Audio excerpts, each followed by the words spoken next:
Good morning, 7th class. Today we are going to do lesson number 9 of our English section. The name of the chapter is The Bow Before a Hat. Bow means सिर झुका के प्रणाम करना. Before means आगे. A hat. Hat means sir पे पहनने वाली टोपी. So this is the meaning of the chapter. Now we will start the chapter, but before starting I request you all to bring out your books and pencil for underlining the meanings of some difficult words.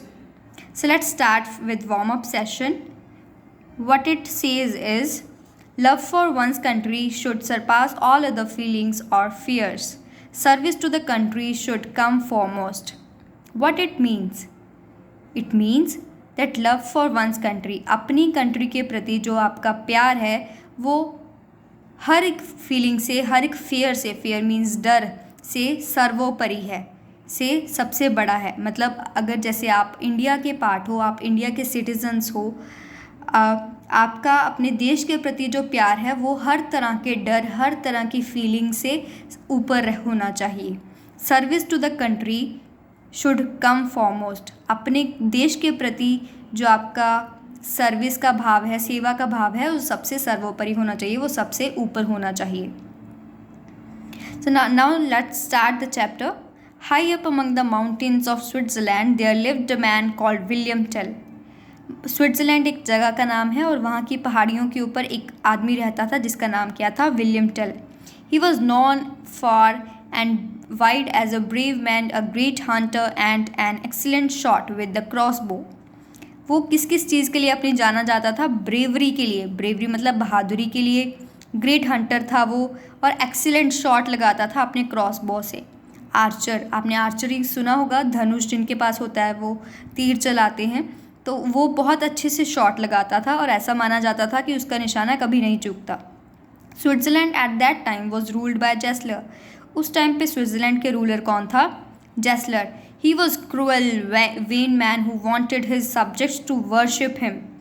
वो बहुत cruel, बहुत निर्दयी व्यक्ति था और चाहता था कि उसके जो अंडर लोग काम करते हैं वो उसकी पूजा करें. He passed harsh laws, some of which were funny. वो बहुत हार्श मतलब टफ जो लॉज थे वो उनको पास करता था और उनमें से कुछ लॉज तो फनी होते थे. Once he placed his hat on a high pole by the roadside and ordered all his subjects to bow before it. एक बार उसने क्या किया, एक रोड के अलॉन्ग साइड, जैसे ये देखो आपको दिखाई दे रहा है, एक रोड जा रहा है, उसके पास एक पोल बना दिया और उसके ऊपर अपनी हैट टांग दी और लोगों को क्या मैसेज दिया कि जब भी कोई इस रोड से गुजरेगा तो मेरी हैट को वो प्रणाम करेगा, बो करेगा. The Swiss were brave and proud. Swiss जो स्विट्ज़रलैंड, स्विस मतलब स्विट्ज़रलैंड के लोग जो थे वो बहुत ब्रेव थे और प्राउड थे. They thought it ridiculous to bow before a hat. उनको बहुत बुरा लगा कि ऐसा कैसे पॉसिबल हो सकता है, ये क्यों ज़रूरी है कि हम किसी हैट के सामने बो करें. Not a single, move on to next page. Not a single Swiss went past the road when the pole was fixed. जब वो पोल वहाँ पे फिक्स किया गया तब वहाँ से कोई भी व्यक्ति गुजरा नहीं. So no one ever bowed. इसीलिए किसी ने बो भी नहीं किया, वहाँ पे किसी ने उसको प्रणाम भी नहीं किया. One morning William Tell came in to the town with his small son. He had not heard of this strange law, so holding his son's hand he went past the pole. Stop, cried the soldier who was on guard near the pole. एक morning William tell जो कि mountains के ऊपर रहता था वो उस जगह पे अपने सन के साथ, छोटे बेटे के साथ आया और उसने इस स्ट्रेंज, इस अद्भुत लॉ के बारे में नहीं सुना था. तो जब वो वहाँ से गुजरा तो उसने वहाँ पे बो नहीं किया. तो वहाँ पे जो गार्ड के लिए एक पर्सन, एक सोल्जर खड़ा था, उसने उस व्यक्ति को, उसने विलियम टेल को रोका, उसको कहा रुको. What's the matter? टेल ने कहा कि क्या बात हुई? Why are you not bowing before the hat of your master. तो सोल्जर ने क्या कहा, आप अपने मास्टर की हैट के सामने बो क्यों नहीं कर रहे हो? William Tell burst out laughing and said, who ever heard of a man bowing before hat, I am not going to do it. उसने क्या कहा कि आपने कभी सुना है कि कोई व्यक्ति एक हैट के सामने बो कर रहा हो? I am not going to do it, मैं ये नहीं करने वाला। While they were are going, जेस्लर road up with a company of soldiers. जब उनकी आर्गूमेंट हो रहा था तो जेस्लर, जो कि वहाँ का रूलर था, वो अपनी सोल्जर्स की कंपनी के साथ, मतलब company means group of soldiers के साथ वहाँ पे आ गया। What's the matter, he asked, उसने पूछा ये क्या हो रहा है? This man will not bow to your hat sir, said the soldier. तो सोल्जर ने फटाफट शिकायत लगाई कि सर, ये व्यक्ति आपकी हैट के सामने बो नहीं कर रहा है, सर नहीं झुका रहा है। Gessler frowned and looked angry, उसी वक्त उसको गुस्सा आ गया। What's your name, he asked. William Tell, उसने पूछा तुम्हारा क्या नाम है? उसने बोला William Tell. So you are William Tell, the finest shot in the country. तो अच्छा, तो तुम हो वो व्यक्ति जिसका निशाना कभी नहीं चूकता। I will give you test, if you pass the test you shall go free. उसने क्या कहा, मैं तुम्हें एक टेस्ट दूंगा, अगर तुमने वो टेस्ट पास कर लिया तो तुम फ्री होकर यहाँ से जा सकते हो। Gessler dismounted, went up to the small boy and asked him, are you William Tell's son? Gessler अपने घोड़े से नीचे उतरा और उसने उसके विलियम टेल के छोटे बेटे से कहा, क्या तुम विलियम टेल के बेटे हो? Yes I am, the boy replied proudly. Boy ने कहा, हाँ मैं विलियम टेल का बेटा हूँ, प्राउडली बोला उसने।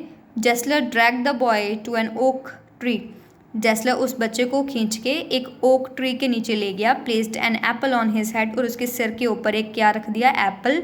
एंड टर्न टू टेल, और टेल को कहने लगा, hit the apple with your arrow and prove to me what a great marksman you are. कि वहाँ से खड़े खड़े एप्पल को हिट करो अपने एरो से और मुझे दिखाओ कि तुम कितने अच्छे धनुर्धारी हो। William Tell was speechless, the king's soldier were also horrified. King's के सोल्जर्स भी इस तरह के डिसीजन को सुन के वो डर गए।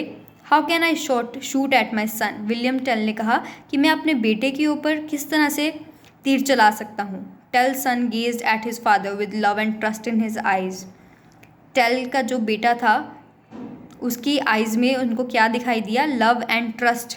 फादर, ही सेड, उसने कहा, पिताजी प्लीज़ हिट द एप्पल, आप एप्पल को हिट करो। Prove that you are an excellent marksman, आप ये प्रूव कर दो कि आपसे अच्छा धनुर्धारी यहाँ पे कोई भी नहीं है।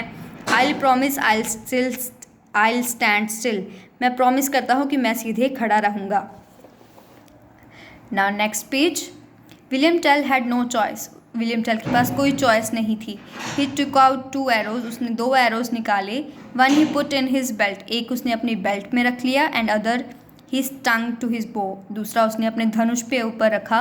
ही टुक एम एंड शॉट, उसने एम लिया और शॉट लगाया। The apple split into 2, apple 2 टुकड़ों में बट गया। Tell son came running to the waiting arms of his father and they clung to each other. फिर टेल का बेटा भागते हुए अपने फादर के पास आया और वो उसकी बाहों में चला गया। Before you go called out Gessler, answer one question. Tell looked at him and weighted.